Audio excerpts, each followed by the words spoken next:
Good morning students. हमारा class 11th का chapter चल रहा है बेटा जर्नल। ठीक है बेटा, हम जो है स्पेशल ट्रांजैक्शन जो है हमने स्टार्ट कर रखी थी।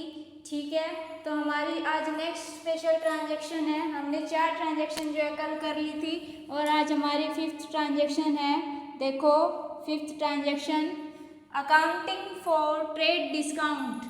अकाउंटिंग फॉर ट्रेड डिस्काउंट क्या होता है बेटा? देखो, accounting for trade discount, accounting for trade discount होता है जब भी आप बल्क क्वांटिटी में कोई भी चीज़ खरीदते हो उस पर जो आपको डिस्काउंट मिलता है वो होता है ट्रेड डिस्काउंट। देखो, बल्क क्वांटिटी मतलब कि आपने ज़्यादा चीज़ें ली हैं। ठीक है, मान लो आपको 2 पीस लेने थे, 2 पीस की जगह जो है आपने 100 पीस ले लिए। ठीक है, और उस पर जो आपको छूट मिली, ठीक है, वो होती है बल्क क्वांटिटी। तो बल्क क्वांटिटी क्या होती है बेटा?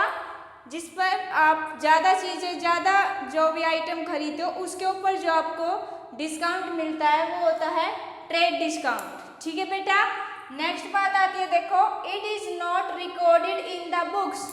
आप जब ट्रेड डिस्काउंट को जो है बुक्स में रिकॉर्ड नहीं करते हैं। ठीक है, ट्रेड डिस्काउंट आप जब भी आपको मिलता है उसको आप बुक में रिकॉर्ड नहीं करते हो।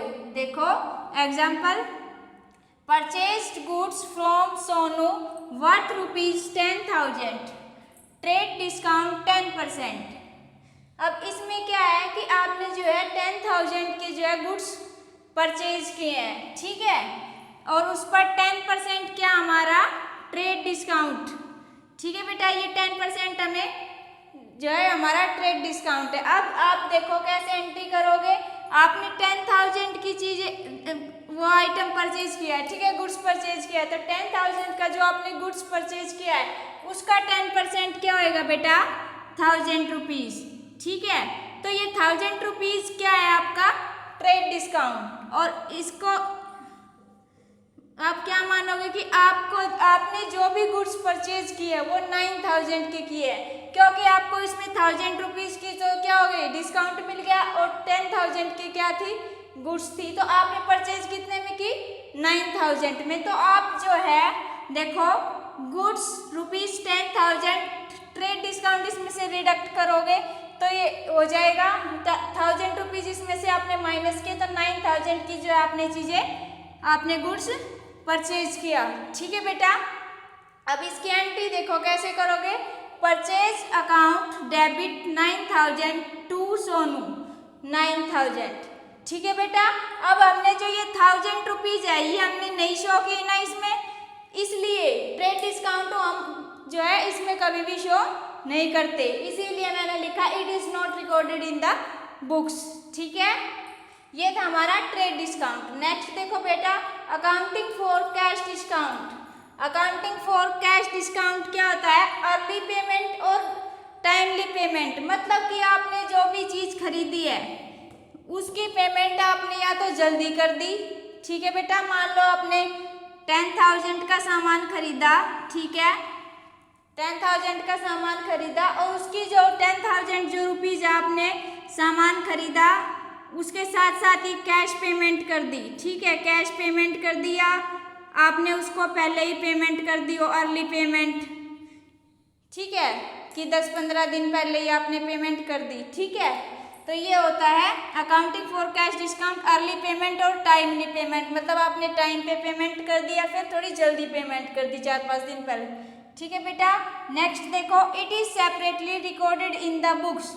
अब इनको जो है हम 2 तरीके से जो है रिकॉर्ड करते हैं। सेपरेटली मतलब अलग से जो है शो करते हैं। देखो, फर्स्ट है डिस्काउंट अलाउड, सेकंड है डिस्काउंट रिसीव्ड। या तो आप डिस्काउंट अलाउड करते हो, ठीक है बेटा, या फिर आपको डिस्काउंट मिलता है। 2 ही तरीके होते हैं, या तो आपको डिस्काउंट मिलेगा या आप डिस्काउंट दोगे। ठीक है बेटा, अब डिस्काउंट अगर आप अलाउ करते हो तो देखो कैसे एंट्री करेंगे। Discount allowed account debit to debtor.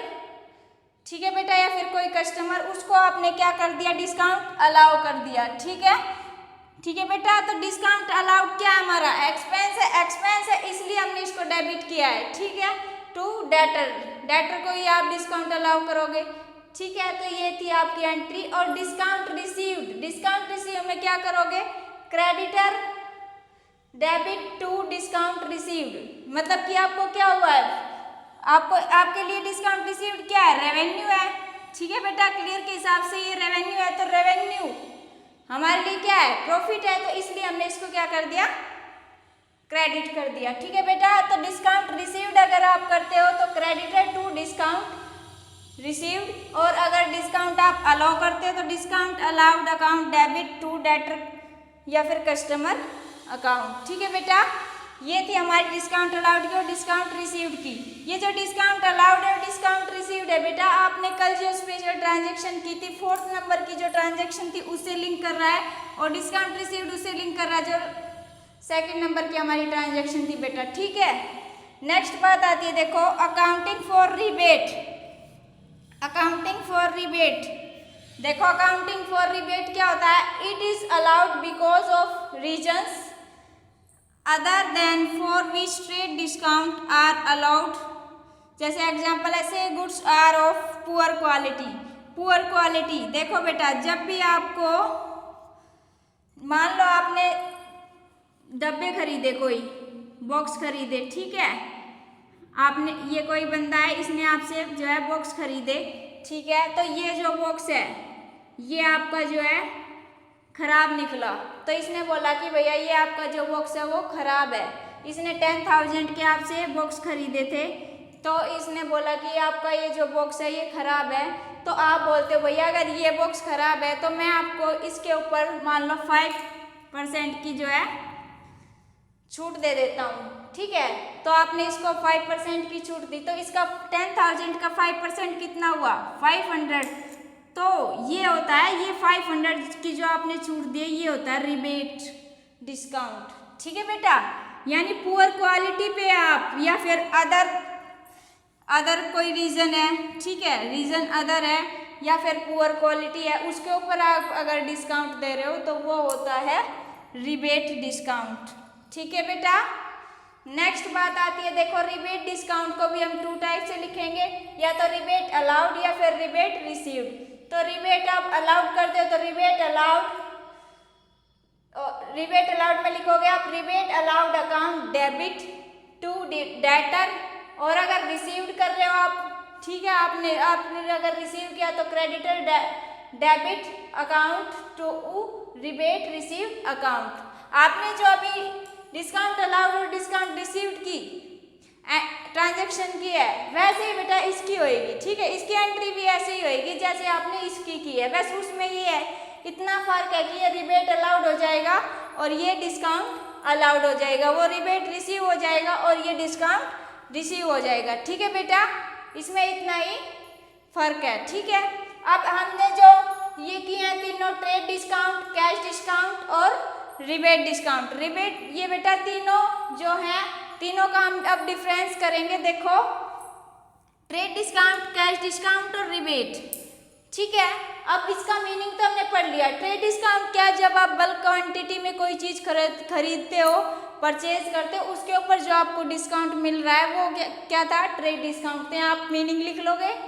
Cash discount, जब आप अर्ली पेमेंट करते हो या कोई टाइमली पेमेंट कर देते हो तो वो होता है कैश डिस्काउंट। और रिबेट डिस्काउंट वो होता है बेटा जब आप पुअर क्वांटिटी पे डिस्काउंट देते हो या रिसीव करते हो, वो होता है रिबेट डिस्काउंट। ठीक है बेटा, नेक्स्ट बात आती है रिकॉर्डिंग। इसके जो ट्रेड डिस्काउंट है उसकी हम रिकॉर्डिंग नहीं करते, नॉट रिकॉर्डेड।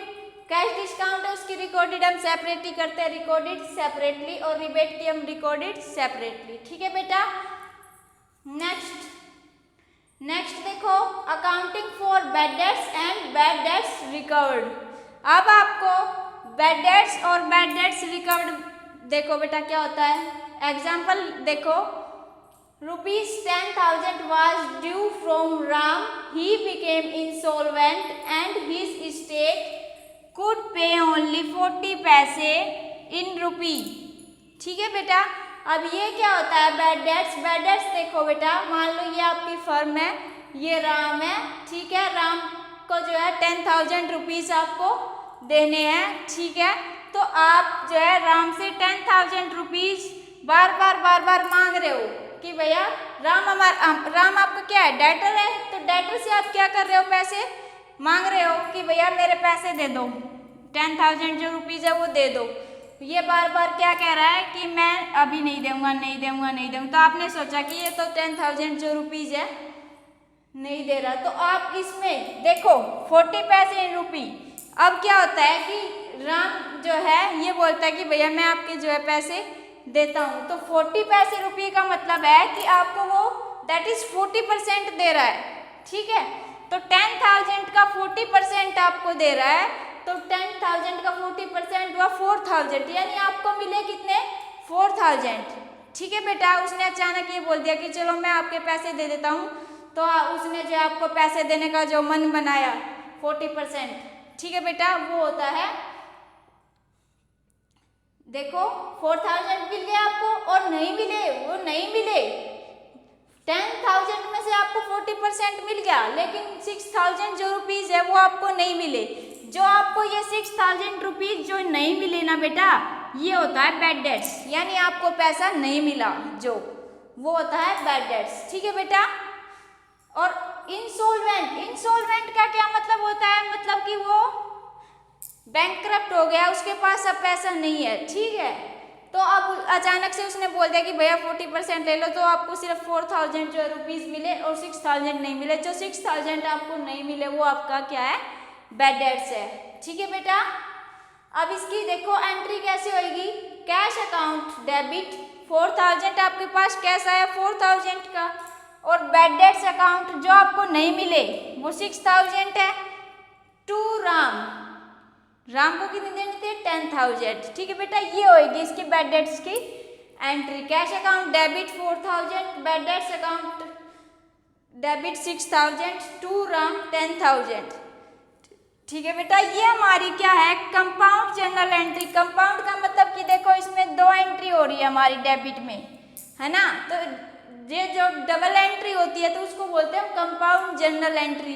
आपने अभी तक जो एंट्री की बेटा वो सिंगल एंट्री थी, देखो अभी तक आपने जो भी एंट्री की है ये हमारी सिंगल एंट्री ही हमने की है, इसमें हमारी जो है डबल एंट्री थी, इसलिए हमने इसको कंपाउंड जर्नल एंट्री बोला, ठीक है बेटा। तो आपको जब भी यहाँ 40 पैसे या 60 पैसे जितने मिलते हैं आप उसको परसेंट में ले लोगे बेटा, कि आपको सिर्फ इतना ही परसेंट जो है मिला, ठीक है।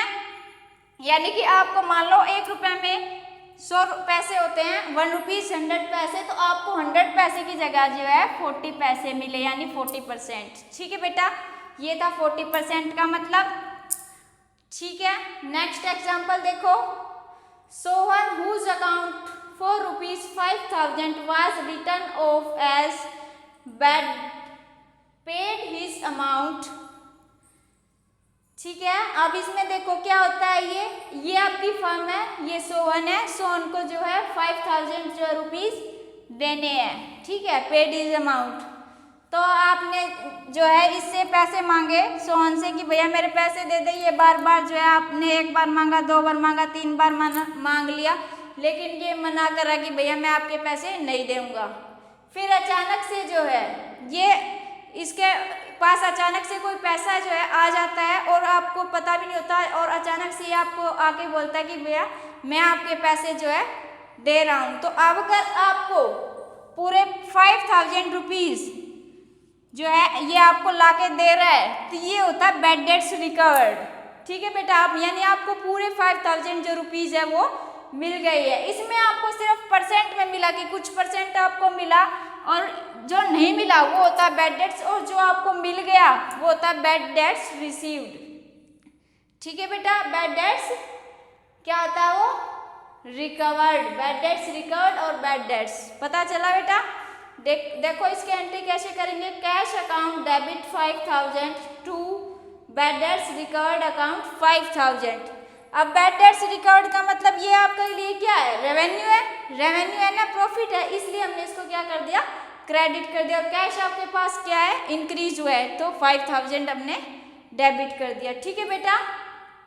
अब थर्ड एग्जांपल देखो, Mohan whose account for ₹6,000 was written off bad, paid 60% in full settlement. अब इसका क्या मतलब है बेटा कि 6000 जो रुपीज़ है वो 60% पे आपको जो है दे दिए उसने, फुल सेटलमेंट कर दी उसकी। ठीक है, तो जब भी आपको इस तरह का क्वेश्चन मिलता है 6000 का बेटा 60% आपने निकालना है। ठीक है, यानी आपको 60% जो आपको मिला है वो उसने फुल सेटलमेंट पे आपको दे दिया है, तो ये आपके लिए क्या है, बैड डेट्स रिकवर्ड है। ठीक है बेटा, तो इसकी एंट्री आप करोगे कैश अकाउंट डेबिट 60%, 6000 का आ जाएगा 3600, cash account debit 3600 to bad debts recovered account 3600। ठीक है बेटा, तो ये थी आज की हमारी क्लास जिसमें हमने ट्रेड डिस्काउंट, ठीक है, ट्रेड डिस्काउंट, कैश डिस्काउंट और रिबेट पढ़ा, और बैड डेट्स और बैड डेट्स रिकवर्ड पढ़ा। ठीक है बेटा, आपको ये क्लास थोड़ा ध्यान से देखनी है क्योंकि हमारी स्पेशल ट्रांजैक्शन है बेटा। नेक्स्ट क्लास में हम और भी जो है ट्रांजैक्शंस करेंगे। तो ठीक है बेटा, आज हमारी क्लास यहीं ख़त्म होती है। Thank you.